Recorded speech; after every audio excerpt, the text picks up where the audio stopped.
उत्तर प्रदेश में अपराध के खिलाफ योगी सरकार का ऑपरेशन लगातार जारी है।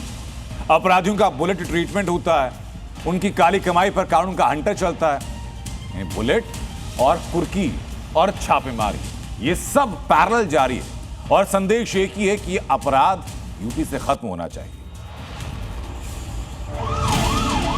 जिन्होंने यूज किया है वो जानते हैं असली हींग का स्वाद। MDH सुपर हींग, शुद्धता का असली तड़का। MDH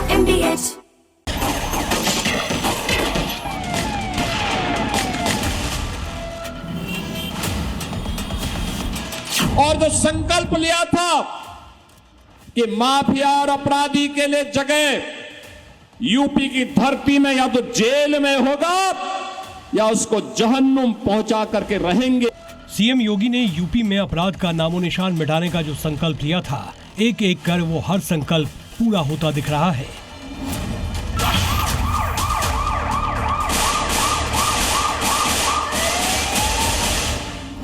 यूपी में हत्यारा हो, लुटेरा हो, गो तस्कर हो, हर अपराधी का हिसाब हो रहा है। योगी ने संकल्प लिया था माफिया को मिट्टी में मिलाने की, तो माफिया मिट्टी में मिल रहे हैं और जो फरार हैं उनके घर की कुर्की हो रही है।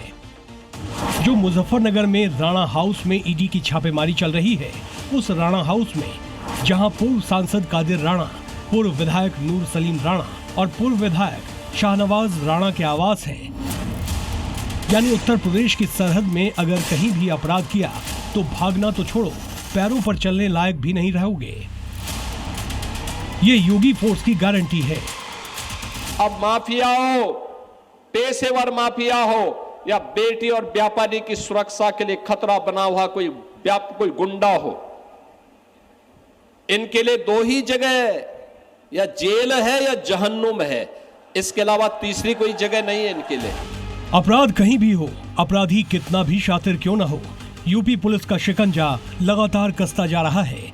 वाराणसी से लखीमपुर खीरी तक, मेरठ से लेकर सुल्तानपुर तक योगी फोर्स ने हत्यारे, लुटेरे और गो तस्कर के पैरों में पीतल ठोककर उनका इलाज कर दिया गया।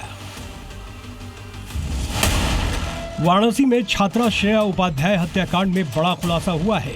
पुलिस मुठभेड़ में मुख्य आरोपी विवेक चौबे के साथी पुनीत मिश्रा को गिरफ्तार किया गया है। आरोपी के पैर में पुलिस की गोली लगी है। पुलिस के मुताबिक श्रेया की हत्या के लिए विवेक चौबे ने अपने दोस्तों को 22 लाख रुपए का लालच दिया था। इसी रकम के बदले पुनीत ने हत्या में साथ दिया। 20 अगस्त को रोहिनिया में किराए के कमरे से श्रेया का शव मिला। आरोप है कि शादी से इनकार करने पर उसकी हत्या की साजिश रची गई। फरार विवेक चौबे की तलाश में 2 राज्यों के 6 जिलों में छापेमारी जारी है। गिरफ्तारी के लिए पुलिस ने 4 टीमें लगाई है। जो पुलिस पार्टी ने अनाउंस किया, इसको रुकने के लिए कहा, तो इसने पुलिस पार्टी पर फायरिंग कर दी। पुलिस पार्टी ने भी आत्मरक्षा में जवाबी फायरिंग की, जिससे कि इसके पैर में गोली लगी। इसके बाद इनका प्राथमिक उपचार कराया गया और जब इनसे बातचीत की गई तो इन्होंने पूरी घटना को स्वीकारा है। एक तरफ यूपी में बुलेट ट्रीटमेंट जारी है तो दूसरी तरफ माफिया पर भी हंटर चल रहा है। प्रयागराज में कुख्यात गैंगस्टर मोहम्मद नब्बे के खिलाफ योगी फोर्स ने बड़ा एक्शन लिया है। अपराध की कमाई से बनाई गई करीब 15 करोड़ रुपए की संपत्ति पर पुलिस ने गैंगस्टर एक्ट के तहत कुर्की की कार्रवाई की है। नवाबगंज हाईवे पर स्थित राजधानी ढाबा और 5 आराजी की अलग अलग जमीनें गैंगस्टर एक्ट के तहत कुर्क कर ली गई है। मोहम्मद नब्बे प्रयागराज के नवाबगंज थाना क्षेत्र के मुबारकपुर गांव का रहने वाला है। उस पर कई आपराधिक मुकदमे दर्ज हैं। आरोप है कि वो चोरी की गाड़ियों के दस्तावेज और 25 नंबर में हेराफेरी कर उन्हें बेचने के धंधे में शामिल रहा है। उक्त के विरुद्ध कार्रवाई करते हुए मौजा मोहिद्दीनपुर स्थित उक्त संपत्तियों श्रीमान पुलिस आयुक्त महोदय के आदेश के कुर्क किया गया। प्रयागराज में गैंगस्टर रडार पर हैं, तो मुजफ्फरनगर में ईडी का एक्शन देखने को मिल रहा है। राणा हाउस में ईडी की छापेमारी चल रही है। गेट पर सीआरपीएफ के जवान तैनात हैं और किसी को भी अंदर आने की इजाजत नहीं है। राणा हाउस में पूर्व सांसद कादिर राणा, पूर्व विधायक शाहनवाज राणा और नूर सलीम राणा के आवास हैं। तीनों नेताओं के अलग अलग स्टील प्लांट भी हैं।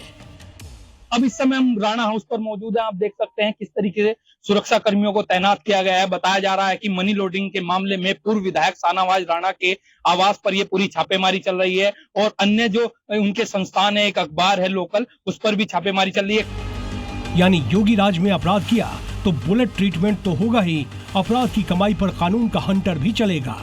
ब्यूरो रिपोर्ट, जी मीडिया।